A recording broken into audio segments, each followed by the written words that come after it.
Alright, back again for the third time now. You daggone Edomites and you heathens, stay the heck off my daggone internet. If I want to talk about booty shaking and daggone, what you call it, gay pride, then you let me talk all day. You ain't gonna shut me up today. I'll rebuke you in the name of Yeshua the Mashiach. Hallelujah. And let's continue on like I was before I rudely interrupted. But they want to shut me off. Now, verse 30. First Maccabees, verse 30 is where I was continuing on. It says, when they saw that the army was strong, he prayed, saying, blessed art thou, O Savior of Israel, who did crush the attack of the mighty warriors by the hand of thy servant David, and didst give the camp of the Philistines into the hands of Jonathan, the son of Saul. Remember Saul? Saul went slaying all the Philistines up before David took over, King David. It says, and the man who carried his armor. So it says, so do them. It says, so do thou them in this army by the hand of thy people Israel, and let them be ashamed of their troops and their cavalry. Fill them with cowardice, and melt their boldness of their strength. Let them tremble in their destruction. Strike them down with the sword of those who love thee. And let all who know thy name praise thee with hymns. Then both sides attacked, and there fell of the army of Lysias 5,000 men. And they fell in action. So like I was saying, before I was shut off for the second time, the Edomites get mad when to shut a brother off. Lysias was like the hand of the law. So he was like the beast in the Revelation. King Antiochus was like the Antichrist. So this was the first Antichrist and the first beast. And King Antiochus wanted people to worship him in his image of Zeus. Lysias, he went around persecuting people like the beast. These are two different people, the beast and the Antichrist. The first beast and first Antichrist in the book of Maccabees that nobody wants to talk about. We'll talk about everything else. Now,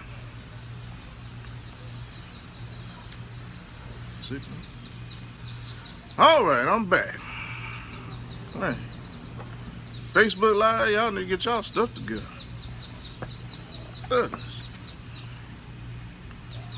I say, you want to talk about some dumb stuff, they let you talk all day. You want to talk about the Most High? Oh, dude, we got to shut this brother up. You talk to me.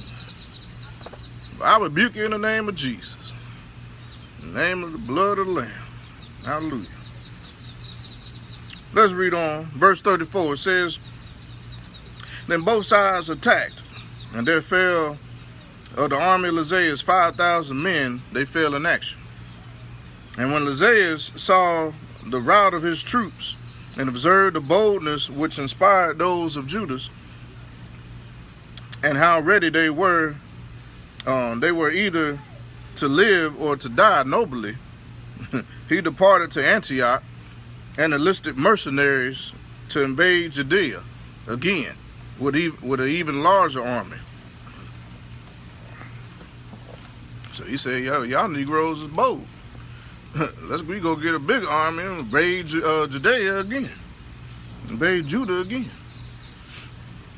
Verse 36, and then said Judas and his brothers, behold, our enemies are crushed. Let us go up to cleanse the sanctuary and dedicate it. So all the army assembled, and they went up to Mount Zion. And they saw the sanctuary desolate, the altar profaned, and the gates burned. In the courts they saw bushes sprung up as in a thicket, or as on one of the mountains. And they saw also the chambers of the priests in ruins. And then they rent their clothes, and mourned with great lamentation, and sprinkled themselves with ashes. They fell face down on the ground, and sounded the signal on the trumpets, and cried out to heaven, Then Judas detailed men to fight against those in the citadel until he had cleansed the sanctuary. So remember, there was aliens in the citadel. There was some foreigners in the citadel who guided the Greek Edomite Gentiles to go kill the Jews. So he when he meant to go cleanse them, man, he wanted to go kill them, get them up out of there. It says, verse 42, he says, he chose blameless priests, devout to the law. And they cleansed the sanctuary, removed the defiled stones to an unclean place. And they deliberated what to do about the altar of burnt offering, which had been profaned. So not only did these Edomite Gentiles went in there and tried to kill up the Jews, they went in there to defile their temple, their sanctuary, sold their wives and their children to slavery, and the whole nine. This is more evil, vile people, man. Same thing they did in the transatlantic slave trade. Some evil, vile people. They didn't care if they were young or old.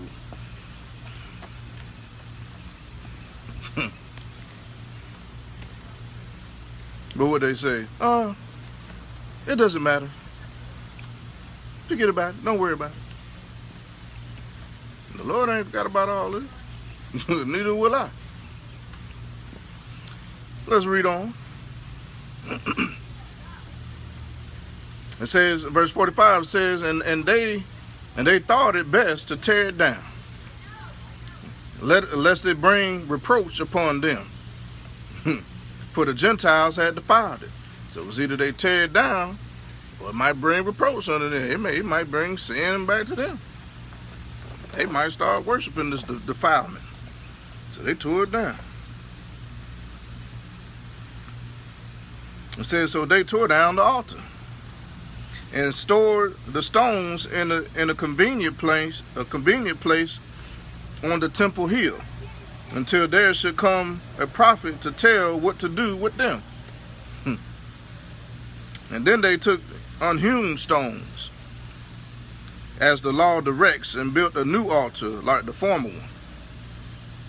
And they also rebuilt the sanctuary and the interior of the temple, and consecrated the courts.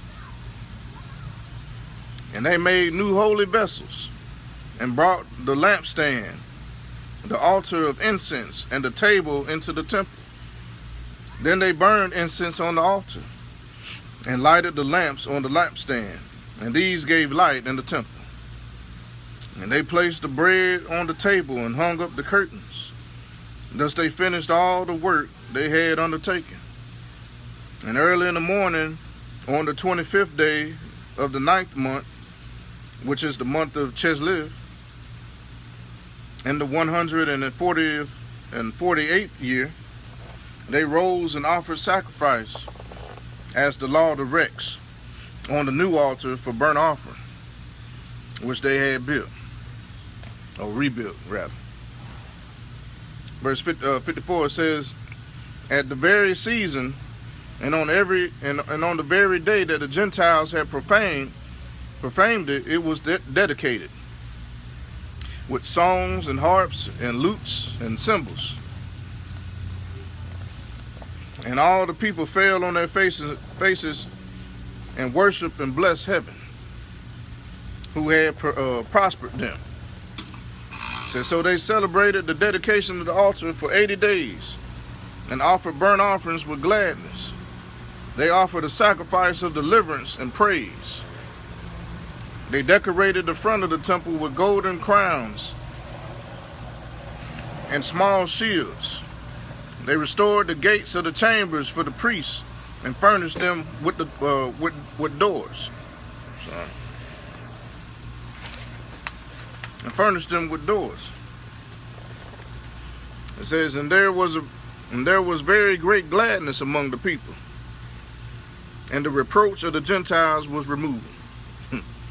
Then Judas and his brothers and all the assembly of Israel determined that every year at that season the days of dedication of the altar should be observed with gladness and joy for 80 days.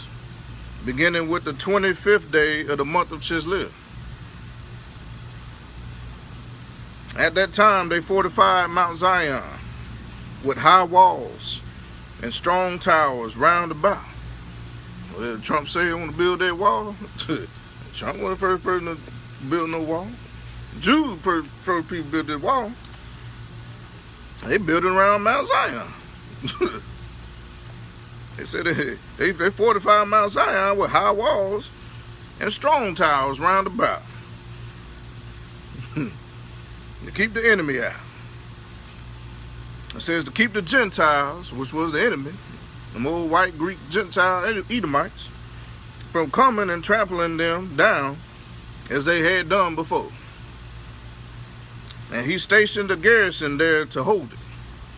And he fortified Bethzor so that the people might have a stronghold that faced Edom.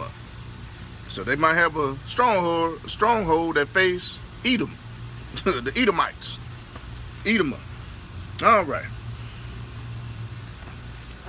First Maccabees Ch.3 Pt.1 says, when the Gentiles round about heard that the altar had been built and the sanctuary dedicated as it was before, they became angry.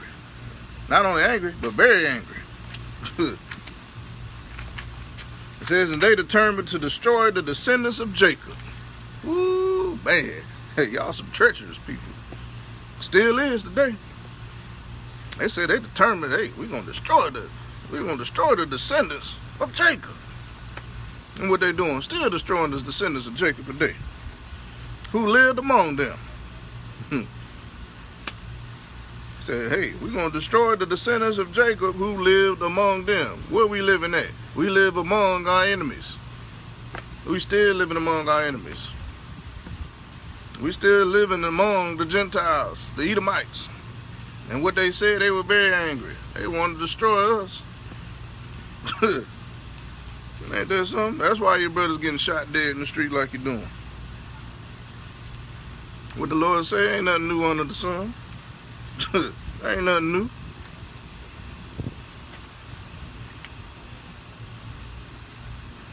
Says, so they began to kill and destroy among the people. But Judas made war on the sons of Esau and Edom. What did you hear to say? But Judas made war on the sons of Esau and Edom, which is Edom, the Edomites, at Apocrypha, because they kept lying in wait for Israel. He dealt them a heavy blow and humbled them and despoiled them.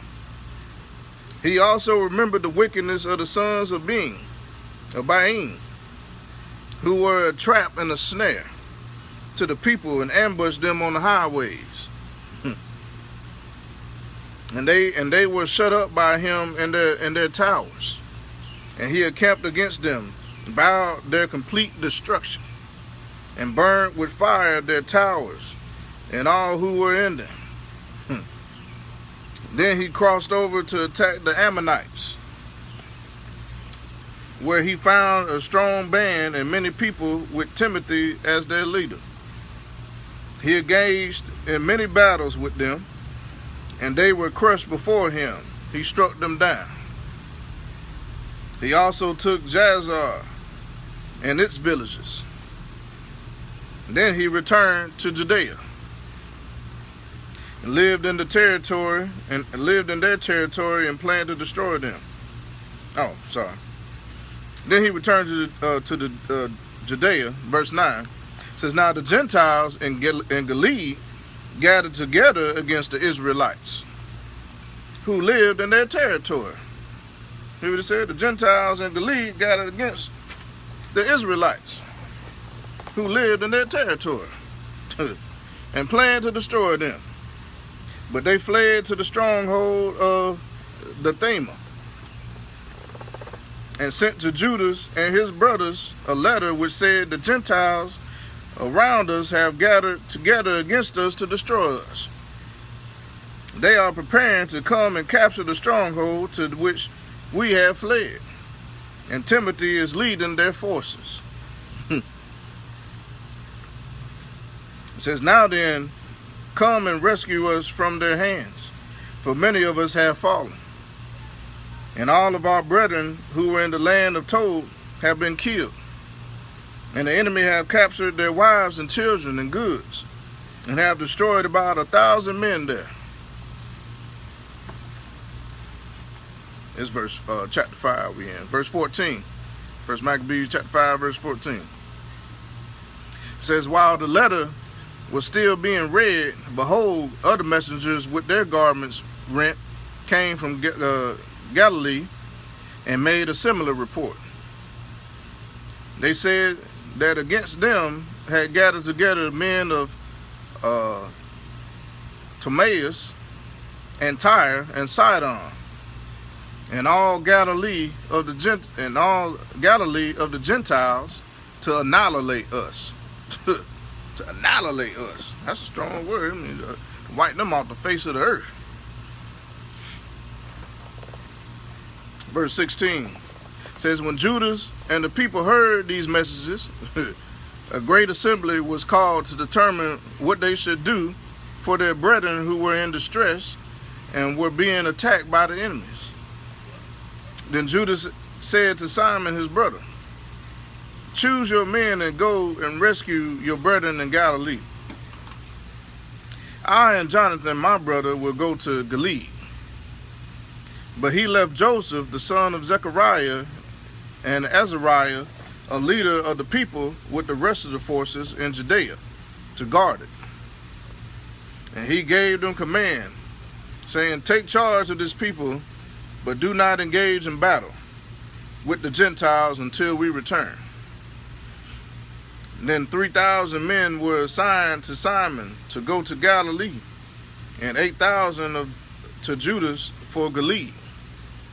So Simon went to Galilee and fought many battles against the Gentiles, and the Gentiles were crushed before him. He pursued them to the gate of Timaeus. I guess the P is silenced, so Timaeus. And as many as 3,000 of the Gentiles fell.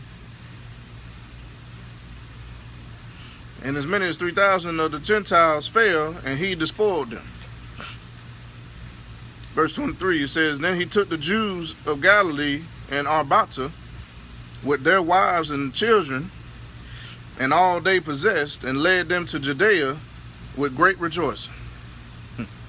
And Jewish Maccabees and Jonathan his brother crossed the Jordan, in the Jordan River, and went 3 days' journey into the wilderness. And they entered into, and they encountered the Nabateans, who met them peaceably, and told them all that had happened to their brethren in Galilee. And many of them had been shut up in Bozrah and Bozor, in Alima and Chaspho, Mate and Carnium. All these cities were strong and large, and some have been shut up in the other cities in Galilee. The enemy says the enemy are getting ready to attack the strongholds tomorrow, and take and destroy all the men in one day. It says then Judas and his army quickly turned back by the wilderness road to Bozrah, and he took the city and killed every male by the edge of the sword. Then he seized all its spoils and burned it with fire. He departed from there at night, and they went all the way to the stronghold of Dathamia.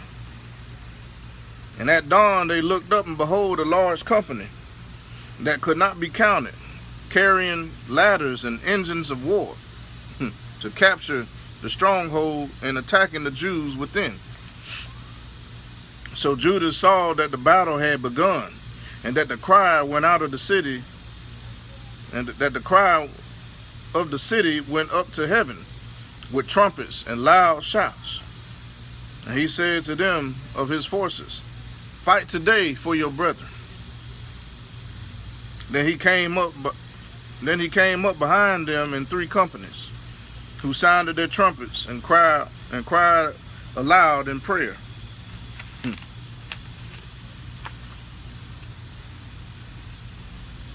Cried aloud in prayer. It says, and when the army of Timothy realized it was Maccabees, they fled before him and dealt them a heavy blow. As many as 8,000 of them fell that day. Man. It says, next he turned aside to Elyon and fought against it and took it. And he killed every male in it, plundered it, and burned it with fire. And from there he marched on to Chaspo, Mate, and Bozor, and the other cities of Gilead. And after these things, Timothy gathered another army and encamped opposite Raphon on the other side of the stream. And Judas sent men to spy out of the camp, and they reported to him, all the Gentiles around us have gathered. And it says, all the Gentiles around us have gathered to him. It is a very large force. It says they also have hired Arabs to help them. It says, and they encamped across the stream, ready to come and fight against you.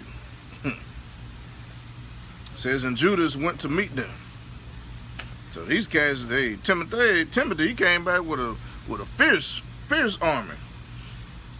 And these Greek Gentiles.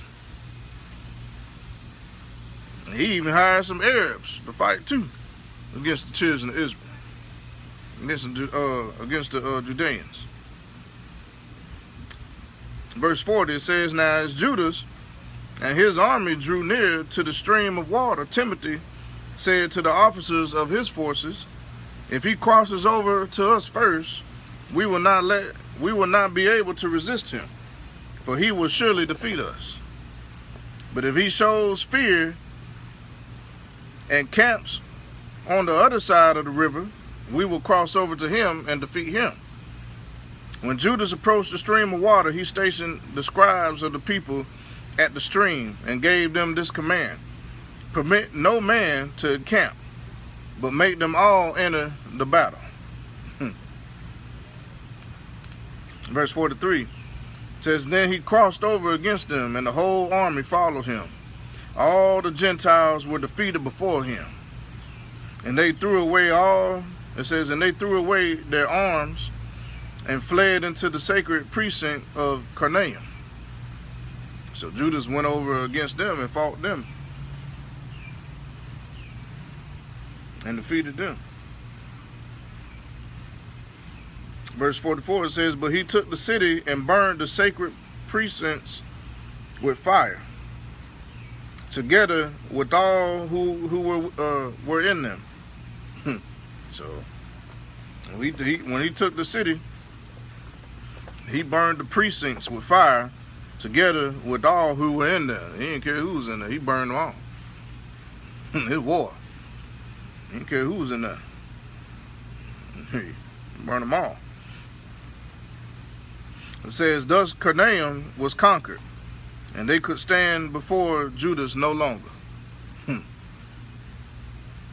says, then Judas gathered together all the Israelites in Gilead, the small and the great, with their wives and children and goods, a very large company, to the land of Judah. So they came to Ephraim. This was a large and very strong city on the road, and they could not go around it to the right or to the left. They had to go through it. But the men of the city shut them out and blocked up the gates with stones. And Judas sent them this friendly message: let us pass through your land to get to our land.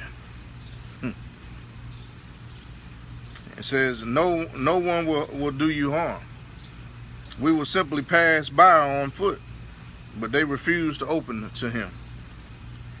It says, then Judas ordered proclamation to be made to the army, that each should encamp where he was.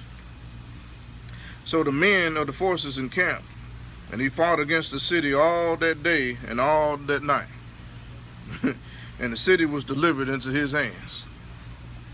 Hey, what did he say? Hey, you don't let us through, we come through you then. Verse 51 says, he destroyed every male by the edge of the sword, and razed and plundered the city. And then he passed through the city over the slain. Hey, you gonna let us in? We gonna come through you then. You ain't gonna get in our way. We at war. Verse 52, it says, and they crossed the Jordan, and the Jordan River, okay, Jordan, into the large plain before Bashan. And Judas kept rallying the laggards and encouraging the people all the way till he came into the land of Judah. And so they went up to Mount Zion with gladness and joy, and offered burnt offerings, because not one of them had fallen before they returned in safety. Now while Judas and Jonathan were in Gilead, and Simon his brother was in Galilee before Timaeus, Joseph the son of Zechariah and Azariah, the commanders of the forces, heard of their brave deeds and of the heroic war they had fought. So they said, let us also make a name for ourselves. Let us go and make war on the Gentiles around us. It says, and they issued orders to the men of the forces that were with them, and they marched against Jamnia, and Gorgas and his men came out of the city to meet them in battle. Then Joseph and Azariah were routed and were pursued to the borders of Judea. As many as 2,000 of the people of Israel fell that day. It says, thus the people suffered a great rout, because thinking to do a brave deed, they did not listen to Judas and his brother. Because remember, Judas told them, hey, gather you some people, but don't go into battle. Y'all ain't ready. Go gather you some people. You know what I'm saying? But don't go into battle with these Gentiles. Let us handle that. But they went and tried to do it themselves and didn't listen. And they ended up getting slaughtered. 2,000 of them.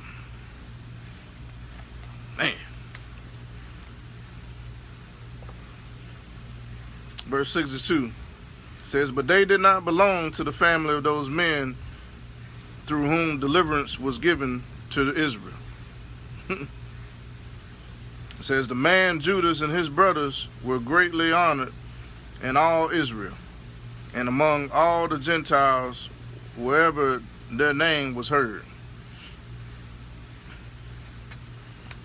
So these Jews, they were, you know, they wasn't part of the lineage. So that's why he told them, don't go and try to go fight against these Gentiles like that. You're gonna get slaughtered. But they weren't really part of the bloodline like that.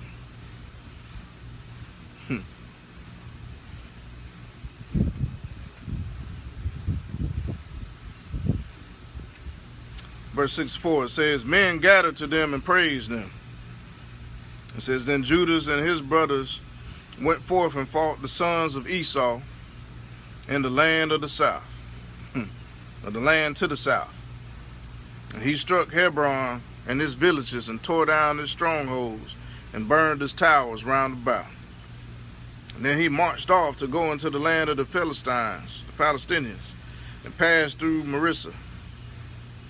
And on that day, some priests who wished to do a brave deed fell in battle, for they went out to battle unwisely. You know, the priests were supposed to be priests. They weren't supposed to be going out there trying to do no battle. The Lord didn't call them to go shed blood. He called them to be priests. So they wanted to be brave. Hey, put me in, coach. Let me get some too. And I'm getting killed.